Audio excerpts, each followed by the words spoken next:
এখন আমরা দেখব যে কিভাবে মাল্টি লাইন স্ট্রিং প্রিন্ট করা যায়, সেটা কিরকম।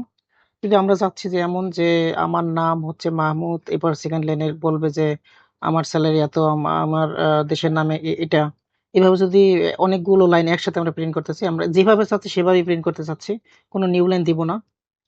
এক লাইনের ভিতরে যখন আমরা লিখি তখন সাধারণত কি আমরা আগের একটা ভিডিওতে দেখছি যে কি, যে ব্যাকস্ল্যাশ এন দিয়ে দিয়ে আমাদের নিচে লাইন নিউ লাইন তৈরি করতে হয়েছে।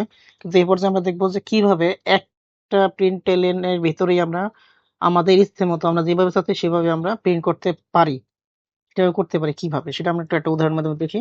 আমি লিখলাম যে val multi line, multi line data বা ইনফো, আপনি যে কোনো কিছু দিতে পারেন। তো এখানে আমি এইভাবে তিনটা আমাদের কি করতে হবে, এই মোট ৬টা আমাদের ডবল কোড দিতে হবে। দেওয়ার পরে এই যে ১, ২, ৩, ৩টার পরে মাঝখানে আমরা কার্যকর রেখে এন্টার দিব। এন্টার দিলে আমাদের এভাবে সেপারেট হয়ে যাবে, ঠিক আছে? মোট ৬টা থাকবে ডবল কোড। মানে ৩ বার যদি আপনি ডবল কোড প্রেস করেন তাহলে ৬টা হয়ে যাবে অটোমেটিক। এরপরে মাঝখানে আমাদের নিয়ে আসতে হবে এভাবে। এরপরে আমরা কি করব, আমি যেভাবে প্রিন্ট করতে চাচ্ছি, আমি যদি যেমন চাচ্ছি যে মাই নেম ইজ দেওয়ার পরে আমি এইভাবে দিতে চাচ্ছি নেম। আমাদের উপর তো ভেরিয়েবল দেওয়া আছে, তাই না? এই যে আমাদের এখানে ভেরিয়েবল গুলো আছে, এগুলো আমরা প্রিন্ট করি জাস্ট এইভাবে।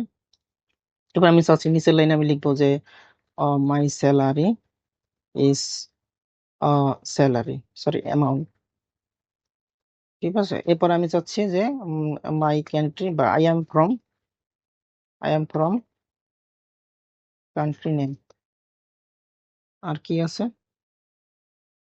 আর আছে হচ্ছে আই ডেভেলপড। এটা এই তিনটা কিন্তু আমরা সুন্দর মতো সিরিয়াল ভাবে দিলাম। এখন আমি চাচ্ছি না একটা স্পেস আকারে থাকবে, একটু পরে থাকবে, একটা ঘর বেশি থাকবে স্পেস মাঝখানে, ঠিক আছে? এইভাবে যদি আমি প্রিন্ট করতে চাই তাহলে কি লিখবো যে I developed an app named app name. ওকে, এরপর আমরা জাস্ট কি করবো, আমরা এই ভেরিয়েবলের মধ্যে কিন্তু রাখছি, তাই না? আমরা যে যে যা প্রিন্ট করতে চাচ্ছি সেটা কিন্তু ভেরিয়েবলের মধ্যে আছে। এখন আমরা জাস্ট প্রিন্ট এর ভিতরে আমরা এটা বলে দিব মাল্টি লাইন ডাটা। এখন যদি আমি কোডটা রান করি তাহলে আমরা দেখি যে আমরা যেভাবে চাচ্ছি সেভাবে কিন্তু একটা প্রিন্ট এলেনের ভিতরে আমরা একবার প্রিন্ট করছি, সেটা হচ্ছে কিনা। এই যে দেখেন, আমরা এখানে দেখতে পাচ্ছি যে my name is Mahmud, my salary is এত, I am from Bangladesh, and একটা স্পেস দিয়ে কিন্তু আমরা প্রিন্ট করতে চাচ্ছিলাম, সেটাই কিন্তু আমরা একটা স্পেস দিয়ে এখানে প্রিন্ট আকারে চলে আসছে। তো এখন পর্যন্ত আমরা যা আলোচনা করছি সেটা হচ্ছে primitive type, primitive data type, ঠিক আছে? তো ডেটা টাইপ আমরা দুই ধরনের দেখতে পাই, একটা হচ্ছে প্রিমিটিভ ডেটা টাইপ আর একটা হচ্ছে কি রেফারেন্স টাইপ। আমি কিন্তু একটু লিখি প্রি প্রিমিটিভ, আর একটা কি, আরেকটা হচ্ছে রেফারেন্স রেফারেন্স টাইপ। প্রিমিটিভ এর আরেকটা নাম হচ্ছে বিল্ট ইন। ওকে, আর রেফারেন্স টাইপটা হচ্ছে, এটা হচ্ছে সরাসরি না।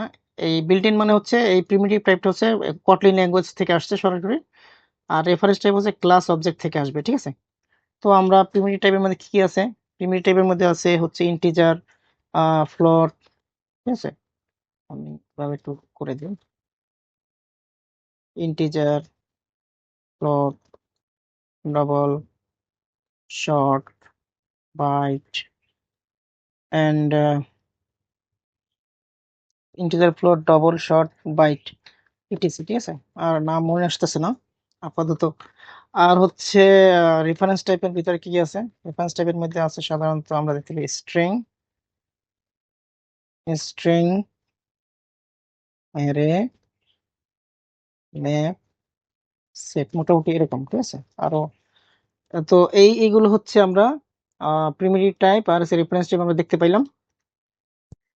তো এখন পর্যন্ত আমি প্রিমিটিভ টাইপ নিয়ে মোটামুটি আলোচনা করছি। আরো সামনে ইনশাল্লাহ আমাদের বিভিন্ন এক্সাম্পলে এরকম চলে আসবে যে প্রিমিটিভ টাইপের আরো উদাহরণ চলে আসবে। আর রেফারেন্স টাইপ নিয়ে এখন ওইভাবে আলোচনা করা হয়নি। তো আমরা জাস্ট স্ট্রিং নিয়ে মেবি একটা উদাহরণ আমরা দেখছি যে মাহমুদ নামের এই যে নেম মাহমুদ, এটা হচ্ছে আমাদের মূলত একটা আহ ই টাইপ, রেফারেন্স টাইপ। ঠিক আছে? একটা আমরা দেখতে পাইছি। তো এটা আমরা সেভাবে ওভাবে আলোচনা করিনি। আমরা রেফারেন্স টাইপ নিয়ে ভালোভাবে আলোচনা করব পরবর্তীতে। সেখানে অ্যারে থাকবে, ম্যাপ থাকবে, সেট থাকবে, কিভাবে ইউজ করতে হয় সেটা আমরা দেখব। তো আজকের ভিডিও এই পর্যন্তই। ধন্যবাদ।